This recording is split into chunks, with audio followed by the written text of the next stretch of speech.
Lord of the Mysteries. Chapter 1350. Wish. Adam turned his head and looked at Klein. His limpid, light-colored eyes reflected the face that was stained with blood. His expression remained unchanged, and there was a hint of pity in its warmth. It was as if a god was looking down upon the world. Klein smiled at him as his head cracked apart. This trend on his body caused him to collapse into a pool of blood. In the pool of blood were his clothing, the blood-soaked stake, and an ancient mirror. In the corpse cathedral, in the divine kingdom of visionary Adam, Klein had died a strange death. Adam, dressed in a simple white robe, looked at the scene before him with gentleness and calmness. It was unknown if he had expected it or if he had avoided having any emotions. In the ancient palace above the fog, that crazy maggot vortex instantly stopped as they broke apart into numerous frozen, dead worms of spirit. In the next second, these worms of spirit turned illusory, as they became stained with grayish-white as though they had fused into the fog of history. Then they came back to life. As they shimmered with a dark glow, they gathered together. In just a few seconds, the worms of spirit reassembled into a figure. It was Klein Moretti, who had black hair, brown eyes, and a formal suit. With the return of the owner of Sapphira Castle, the destroyed model table and the 22 high-backed chairs rapidly restored to normal. The junk scattered all over the floor was piled up again. Klein picked up the staff of the stars embedded with various gems and sat on the seat belonging to the fool. The entire space above the gray fog quaked as boundless and mighty invisible forces surged out. Klein immediately nodded at the golden figure that occupied Bernadette's prayer. "I will fulfill my promise." Jeannie laughed and said, "It looks like you haven't inherited his cunningness and shamelessness." "Very good." As soon as he said that, the blurry and distorted golden figure rapidly receded, no longer projecting itself on Bernadette's prayer light. "Well done." As Klein separated a worm of spirit to respond to Queen Mystic's prayers, he lowered his head and made a wish to himself. "I wish to be restored to how I was like before tonight." When his main body died, he had only taken away the core portion of the miracle invoker beyonder characteristic, leaving behind the remains in Adam's corpse cathedral. He was unable to retrieve them. Of course, Klein still had a large portion of the characteristics in the worms of spirit in his body above the gray fog, and the remaining marionettes in Utopia. Zeratul didn't need any additional beyonder characteristics, nor did he want them to end up affecting his condition. Therefore, he didn't directly use the law of convergence of beyonder characteristics to suck all the characteristics of the same pathway in Utopia. He collected them using a different method which was relatively slow and would require a certain amount of time. After making this wish, Klein summoned the curtain, draped it behind him, and snapped his fingers. Inside the junk pile, the seer pathways sequenced 9 and 3 beyonder characteristics that were separated from the curtain, previously floated up at the same time, transforming into pure light dots that drilled into Klein's body. His condition instantly returned to the time when he was almost done digesting the miracle invoker potion. Apart from the lack of a physical body, he was no different from when he was attacked. Right on the heels of that, Klein cast his gaze at Utopia, which was closely connected to him. Inside Utopia, the hooded, black-robed Zeratul, whose face was covered in white whiskers, stood on the roof of St. Ariana Cathedral. Beside him were Roselle Gustav's, William Augustus's, and Abomination Sua's historical projection. They patiently waited for the door to the corpse cathedral to open and for Gehrman Sparrow to walk out. He controlled some of his marionettes, dealing with a few of the mutated utopian marionettes, leaving the remaining portion of marionettes which remained normal to the end. At that moment, dense, illusory spirit body threads suddenly floated up from the rigid utopian marionettes into an infinitely high height away. They instantly came to life and turned around, looking at Zeratul and his historical projections. The pairs of eyes sparkled in the darkness. At the same time, a huge shadow descended from the faint grayish-white fog, enveloping the entirety of Utopia. Zeratul and his historical projections instinctively raised their heads and looked up at the sky that suffused a faint gray fog. Sealing is prohibited here.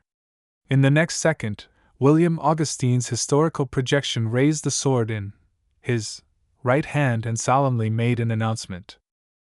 The shadow that enveloped Utopia immediately shook as many gaps appeared.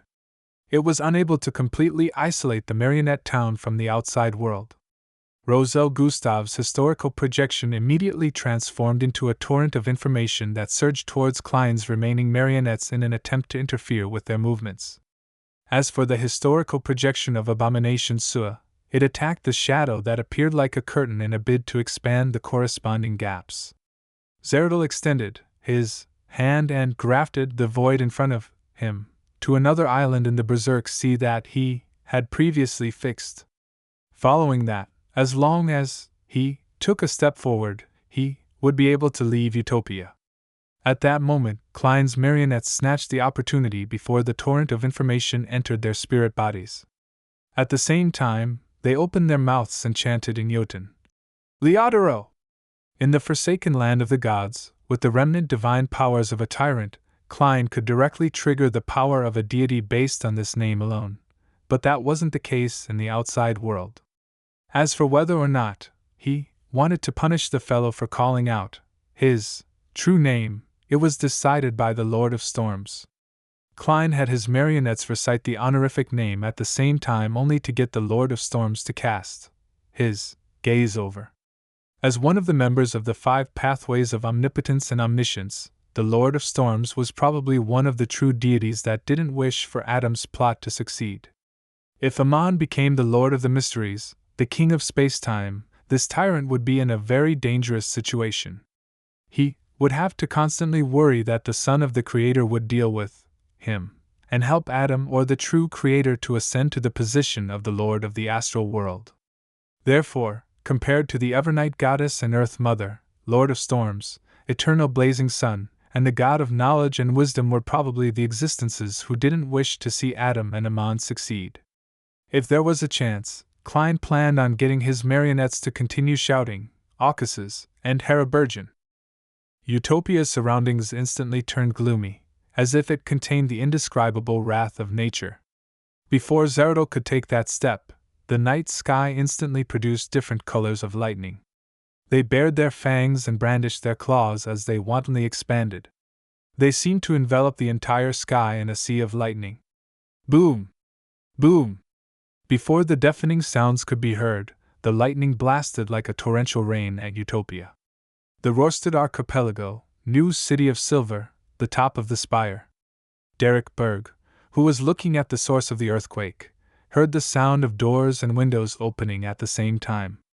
Furthermore, it repeated thousands of times. Although it didn't bring him any direct danger, the bizarre change still made Derek very wary. With some hesitation, he prepared to seek out the current chief, Waite Chermont, and suggest using the god-level sealed artifact, Proof of Glory. He wanted to first protect the new City of Silver and the nearby New Moon City.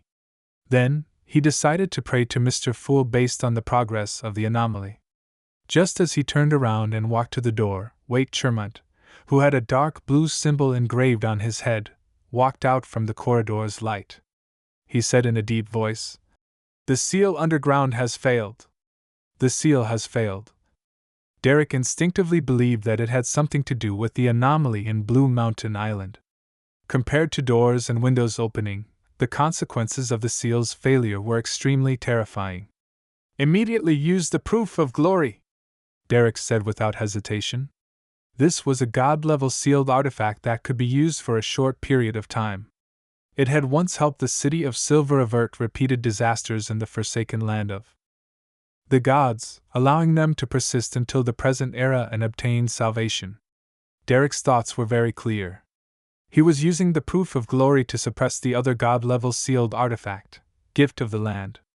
The suppression effect would soon affect the saint-level sealed artifacts that would have negative effects on the surroundings. Waite Chermont didn't say anything else.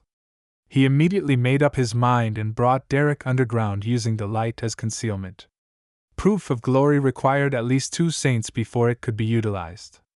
This was also the reason why Wake Churma didn't immediately head underground and came to find Derek first. Of course, if he wanted to make use of it simply, there were tricks to do so, but he had to be prepared in advance to brand the corresponding mark on his body. Byam, Cathedral of Waves. A bolt of lightning shot into Alger Wilson's room, turning into a hurried voice. Your Eminence, most of the underground seals have failed.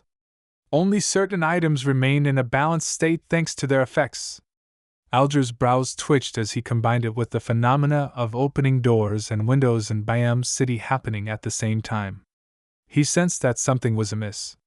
He immediately said to the void, All of you immediately form groups of 3. Take out the grade 2 and 3 sealed artifacts that won't cause immediate danger, or those with living characteristics from underground to prevent any chain reactions. This way, the underground area would become uninhabited. The dangerous sealed artifacts wouldn't be able to cause casualties within a short period of time. With the passage of time, when the anomaly of the seals losing their effects passed, the mandated punishers would have the time to deal with the items.